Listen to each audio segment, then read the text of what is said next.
Good morning, 9:03 a.m. The date, 7/29/2012. What do we have before us with our MMTs on a Sunday getting their training on the NASDAQ 100? Why will the NASDAQ 100 pay me money?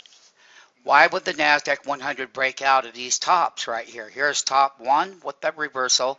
Here is the counter trend to that same top reversal, and now we're going to approach this on the NASDAQ 100. Now the NASDAQ 100 has ran back up within its ranges. That includes Europe. That includes Mr. Bernanke. You can find those things under our economy section, and we'll be happy to present that in that entirety. What we're looking for right now is each one of these daily gap ups are going to hit this wall of resistance on the NASDAQ 100. The other thing that we're looking at is when we are going to trade the NASDAQ 100, we have a put side, we have a call side, we have all the important tools to make great moves, whether they're going to break out to all-time highs or challenge lower highs from the original channel, and we'll get more into that, but this is your NASDAQ 100. We got puts below the market all the way down to 2,400. Okay?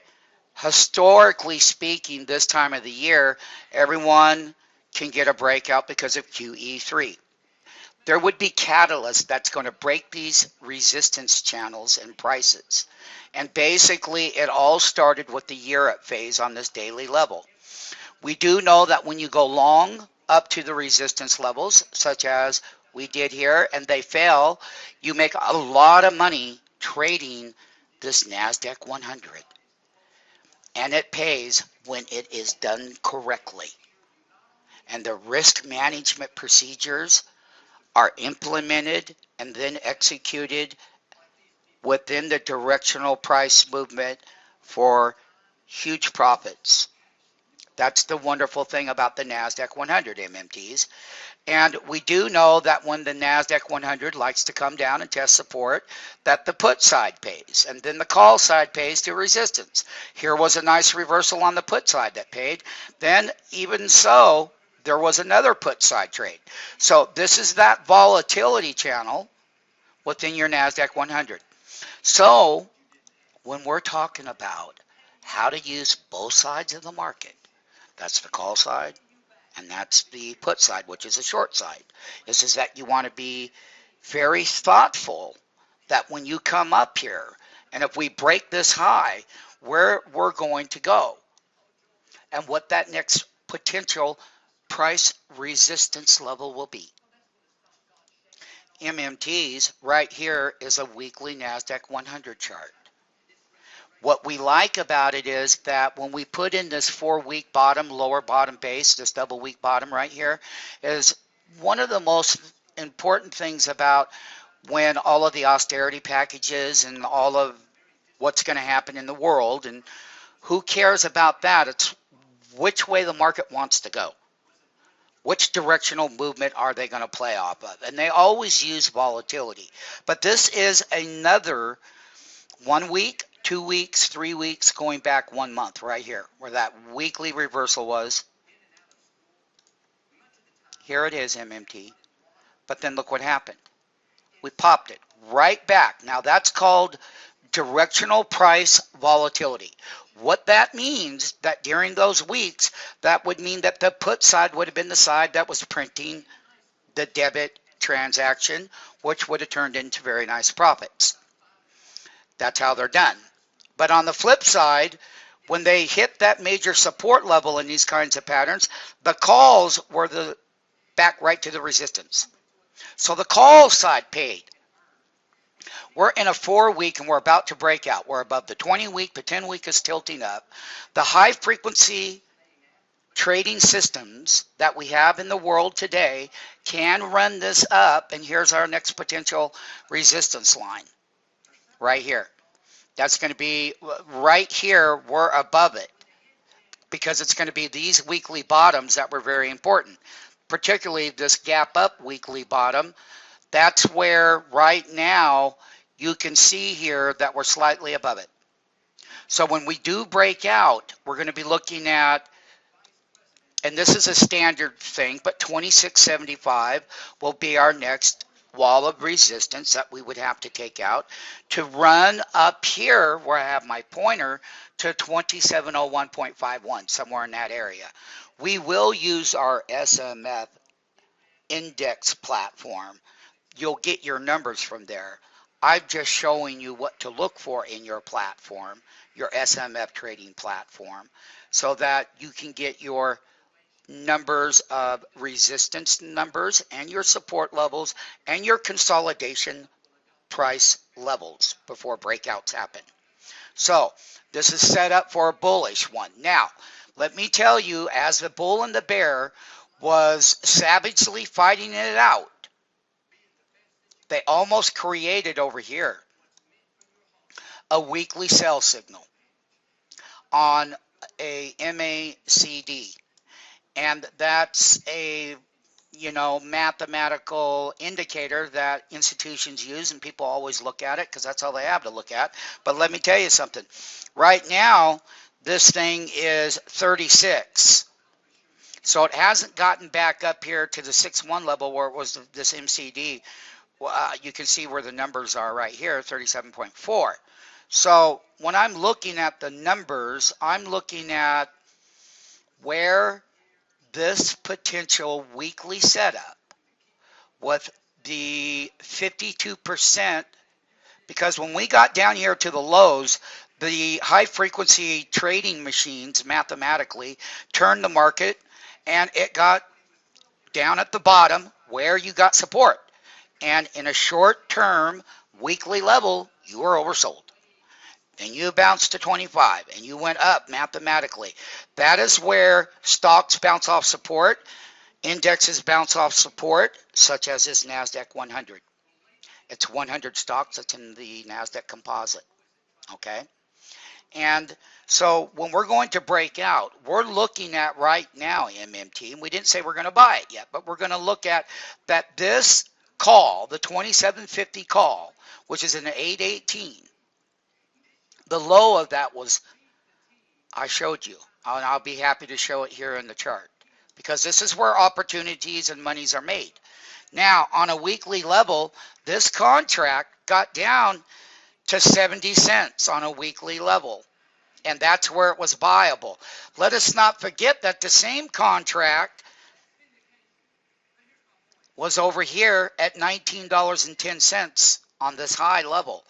So when we look at trading price volatility, we look at where the call up and out of the money relative to where we would break out on daily resistance levels going up in the price channel.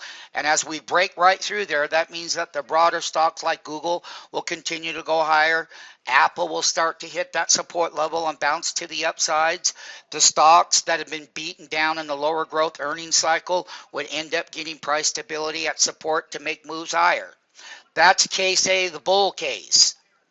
The bear case, case B, once again, is that the wall of resistances have to be met with short-term Ben Bernanke news for QE3 and then central bankers around the world flooding the system with money. We'll get involved with that in our economy section.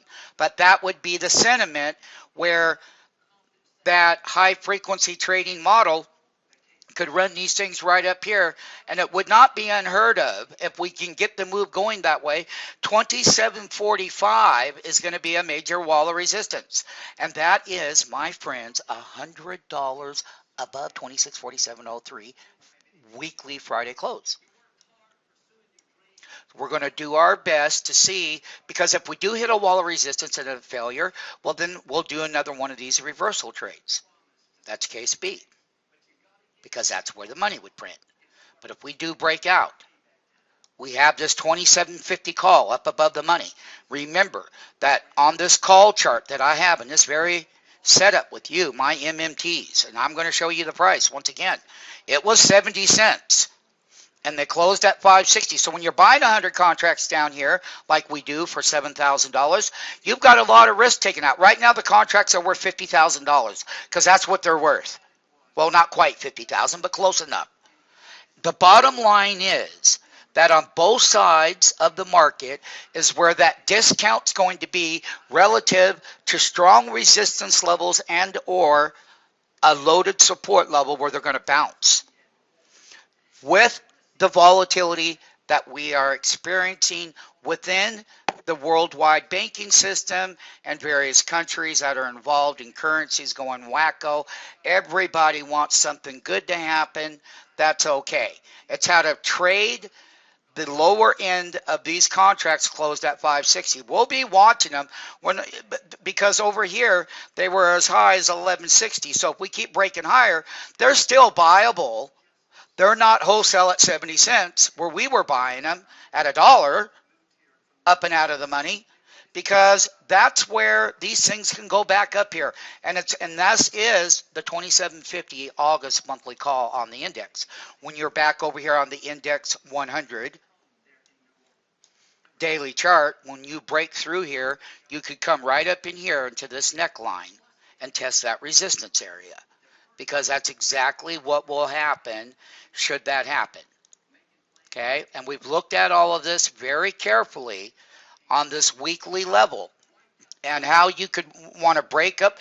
And let me tell you something. If they can take the wall of worry off and they can turn and stimulate the system, the short-term trade back to those resistance levels is all of that. And then once they do hit the resistance levels, and I can tell you, once all of this is said and done and the election is out of the way, wherever this ends up in case A or case B could be one of the greatest shorting opportunities in U.S. history. Case A is where you finally get this NASDAQ 100 just like it was back over here in year 2000. You can see the NASDAQ 100 was up here over 5,000 as it was. But you can see right here back in the year of 1999 where I got these weekly trend bars drawn right now. Here, let's take a look at this one, because it's important to go back here to know that 126 of 2000, we're coming right up in here where I have these trend lines drawn. And 2745 is, and this is this whole weekly area starting 1126, that's in the fall. Here is 12.3. That was December of 2000. I was there. And then here, I was there too during this time frame. And look at that low. And it failed. But these are going to be your upper major 3-week resistance in this NASDAQ 100 for the foreseeable looking future. MMT, once again. That's what that's going to be like on the NASDAQ composite, because it's those 100 stocks in there. I'm going to go back over to this calendar period, and I'm going to show it so you MMTs are ready for it. If all was to go well and there was no tax hikes in the world and small businesses were going back to work and the good old American way of manufacturing started to play again, we could have a ripping bull. There's always the good side of everything, and there's the bad side. But it's going to take policymakers to do their job. Now, the NASDAQ composite closed right here, 29.58. We are coming over here during this period of time, MMT, and this period of time is 5/21 of year 2000. I know that year well, and I remember May of 2000 like it was yesterday. This is going to be, as you can see, 29.58. That's going to be our first wall of resistance, because I can tell you that it's going to take some policy changes and a lot of good things that people want to invest again, and they should be able to. This is what that upper end looks like. Here's where the chart currently is. You can see the whole time frame. It's possible that the calendar 2012, we shorted that correction, and we can come right back up, but this is going to be this neckline of resistance for my MMTs. And you notice that 2988 on the NASDAQ composite, this is going to be these two trend lines. There's 3,000, right above 3,004.78. And then we would go higher in here in the NASDAQ composite, and it would go up here. And this is what we would like to show you. There's 3,037. Okay, and we would also like to show you that 3055.53 is up here. And we would also like to show you that this narrow range, this is where the reversal started, right here, that this is 3080 at the bottom end of that. And then ultimately, MMT, if we were to keep going higher on this NASDAQ 100, 3100 would come into play on the NASDAQ composite. NASDAQ composite, right here, close at 2958.09. That's why, MMT, when I show you the NASDAQ composite, NASDAQ 100, daily NASDAQ 100, and most importantly is, how do I make a lot of money on that upside potential volatility in case A? But then again, in case B, I'm looking at below the market put options. Should all of this fail, this side of the market is very cheap, and it too would do a great trade and would make lots of money. Should things fail, we in case B, that's your bear case. Okay, so once again, I'll give out the pricing structures. I've done the NASDAQ 100. I've done the NASDAQ composite for MMTs. My MMTs that are going to be a certified index market maker here with us at SMF is that this is part of your apprenticeship. And part of your apprenticeship, as you've been doing, is to get both sides of the move. And once again, this is going to be the wall of resistances, and we're looking forward to seeing what the short-term resolutions are in the broader market, how to profit. There's a NASDAQ composite. Here's NASDAQ 100. I conclude the trade management in the 818 call and put structures and prices that I have here for the MMTs.